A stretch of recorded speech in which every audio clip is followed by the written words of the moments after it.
Majelis Ulama Indonesia mengaku terkejut sekaligus prihatin atas penangkapan seorang anggotanya, Ahmad Zain An-Najah, oleh Densus 88 pada Selasa 16 November 2021. Ini kira-kira orang ini seperti apa? Itu orang lemah lembut ya, sopan gitu ya. Buahnya itu kan Ya.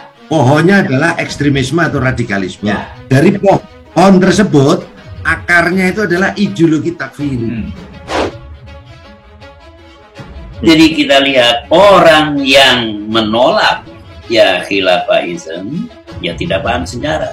Apalagi ingin menggantinya dengan komunisme asy'uriyah. Kalau yang namanya orang pesantren ya, itu kan patuh sama kiai, belum tentu dia ikut paham kiai ya. Tapi patuh dia sama kiai, oleh itu kalau diajak oleh kiai dia ikut saja gitu ya.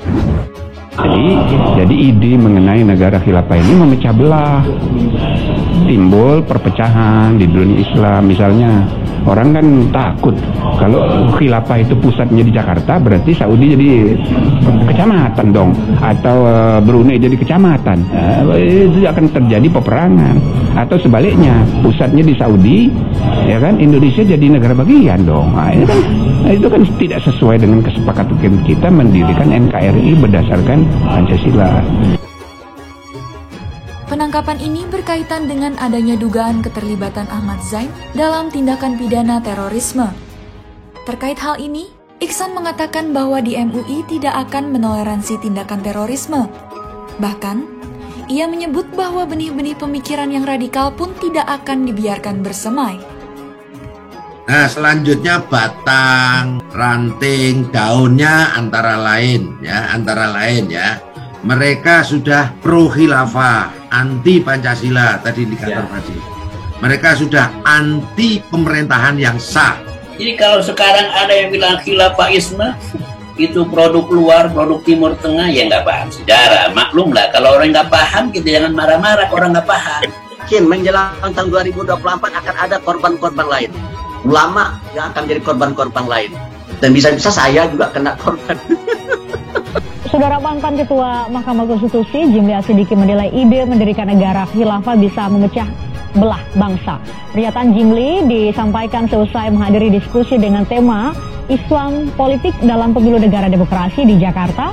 Jimli menyebut ide negara khilafah tidak sesuai dengan Negara Kesatuan Republik Indonesia yang berdasarkan Pancasila. Pada intinya, janganlah pertentangkan lagi antara khilafah dengan NKRI.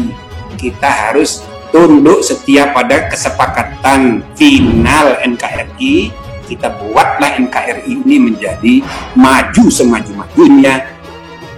Ya, karena menganggap ad-din afyunus sya'b, yang menganggap agama itu adalah sampah masyarakat. Tambah kacau aja udah.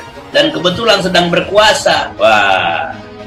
Kekecewaan dan ketidakpuasan di tengah-tengah masyarakat menggumpal ya. Dan yang saya tidak suka itu semuanya berujung di Jokowi gitu. Jadi yang salah semuanya Jokowi, yang salah Jokowi, yang salah Jokowi gitu. Yang kayak gini nih ya, ulama ditangkap, berarti ulama dikriminalisasi. Siapa yang mengkriminalisasi? Jokowi gitu kan ya. Anti di sini sikap membenci ya, dengan membid'ahkan, menyesatkan, bahkan mengkafir-kafirkan mereka yang melakukan tradisi keagamaan lokal tersebut. Kenapa kok dengan pendekatan agama? Karena selama ini kelompok radikal ini selalu memanipulasi agama. Kalau bagi saya tidak begitu mengurus negara. Kalau ada orang yang punya pandangan di mana pandangannya itu bertentangan dengan Pancasila, ya didekatin, ya diajak berdiskusi, diajak berdialog. Nah, oleh karena itu bagi saya ya ini yang tidak tampak oleh saya ya di dalam kehidupan berbangsa dan bernegara, terutama oleh para penegak hukum, oleh para pihak polisi dan Densus. Selalu membentur-benturkan atau mendikotomi antara agama dan negara, agama dan budaya, agama dan nasionalisme. Pejabat dan stakeholder yang ada saat ini menjadi semacam apa ya, menangani bom waktu ya, yang sudah masif gitu loh. Kelompok radikal dinilai GP Ansor cukup mengkhawatirkan sehingga meminta Presiden untuk bertindak tegas. GP Ansor menyebut ada aparat sipil negara yang merupakan pengusung khilafah, termasuk pejabat Badan Usaha Milik Negara atau BUMN. Ya, satu terkait dengan perubahan politik, situasi politik. Yang kedua terkait dengan kelompok radikal. Jadi kelompok radikal yang terkonsolidasi karena kontestasi Pilpres. Di wilayah mana itu Pak? Ya di banyak kita temukan. Banyak wilayah kalau mau disebut, di luar Jawa banyak. Di Jawa Barat ada. Jadi banyak kita temukan. Misalnya di ASN itu sudah banyak kelompok-kelompok pengusung khilafah itu yang ingin negara lain selain Indonesia masuk di sana. Di pejabat-pejabat teras di BUMN sudah banyak. Nah, kita sampaikan tadi ke Presiden dan kita minta ketegasan Presiden untuk menindak orang-orang seperti ini. Majelis Ulama Indonesia MUI menonaktifkan Ahmad Zain An-Najah yang ditangkap Densus 88. Meski begitu, MUI menghormati azas praduga tak bersalah hingga adanya ketetapan hukum. Betul, Saudara Dr. Zain An-Najah ini adalah anggota Komisi Fatwa, bagian dari Majelis Ulama yang mendukung terhadap pekerjaan atau bahan-bahan dari Komisi Fatwa yang nanti akan diambil keputusan oleh Komisi Fatwa dan juga menjadi keputusan Majelis Ulama Indonesia.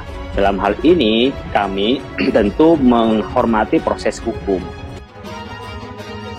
Badan Nasional Penanggulangan Terorisme atau BNPT turut serta menelusuri latar belakang Ahmad Farid Oqbah dan Ahmad Zain An-Najah yang ditangkap Detasmen Khusus 88 Anti Tol Polri. Keduanya diketahui berideologi takfiri. Akar masalah ini kan ideologi takfiri. Nah, ideologi takfiri ini yang memunculkan sikap intoleran terhadap keberagaman, sikap eksklusif terhadap perubahan, anti budaya dan anti kearifan lokal, serta anti pemerintahan yang sah. Kata Direktur Pencegahan BNPT Brigjen Pol Ahmad Nur Wahid saat dikonfirmasi Rabu 17 November 2021. Ideologi itu kemudian memunculkan gerakan politik dan kekuasaan dengan memanipulasi atau mempolitisasi agama. Tujuannya untuk mengganti ideologi Pancasila dengan ideologi khilafah. JI kan juga jaringan teroris yang merupakan gerakan politik, ingin mendirikan negara khilafah atau negara agama menurut versi mereka, imbuh Nur Wahid. Menurut Nur Wahid, penyusupan ideologi itu bisa terjadi di mana saja, mulai dari lembaga, kementerian, hingga instansi tertentu. Termasuk HTI yang dibubarkan sudah menyebar kemana-mana. Nah, itu kan dia kalau sudah bergabung dengan jaringan teror, unsur tindak pidana ternyata terpenuhi, dilakukan penangkapan, pungkas Nur Wahid. Diketahui sebelumnya, Densus 88 Anti Tol Polri telah menangkap 3 terduga teroris pada Selasa 16 November 2021. Mereka yakni anggota Komisi Fatwa Majelis Ulama Indonesia atau MUI Ahmad Zain An-Najah, Ustadz Anung Al-Hamad, dan Ketua Umum Partai Dakwah Indonesia PDRI Ustadz Ahmad Farid Oqbah. Kabag Penum Divisi Humas Polri Kombes Pol Ahmad Ramadan mengatakan, ketiganya diduga terlibat dengan jaringan teroris Jemaah Islamiyah atau JI. Seperti Ahmad Zain diduga sebagai salah satu orang penting di tubuh JI. AZ, keterlibatan Dewan Syuro JI dan Ketua Dewan Syariah LAS BM Abdurrahman bin Auf, kata Ahmad Ramadan dalam keterangan tertulis Selasa 16 November 2021. Kemudian Anung adalah anggota pengawas Perisai Nusantara SA tahun 2017. Dia juga pengurus atau pengawas kelompok JI. Sedangkan Farid Oqbah berperan sebagai tim sepuh atau Dewan Syuro JI dan anggota Dewan Syariah LAS BM Abdurrahman bin Auf. Sekitar 2018 memberikan uang tunai sebesar 10 juta rupiah untuk Perisai Nusantara SA, imbuh Ramadan. Farid juga terindikasi memberikan solusi kepada yang telah ditangkap, seperti Arif Susanto. Dia pula yang membuat wadah baru pasca penangkapan Aji Parawijayanto. Adapun partai yang dibentuk oleh Farid Oqbah dan Ahmad Zain adalah Partai Dakwah Rakyat Indonesia atau PDRI. Jelas Ramadan. Ya kayak gini nih ya, ulama ditangkap, berarti ulama dikriminalisasi. Siapa yang mengkriminalisasi? Jokowi gitu kan ya. Jadi kita lihat orang yang menolak ya khilafahism, ya tidak paham sejarah.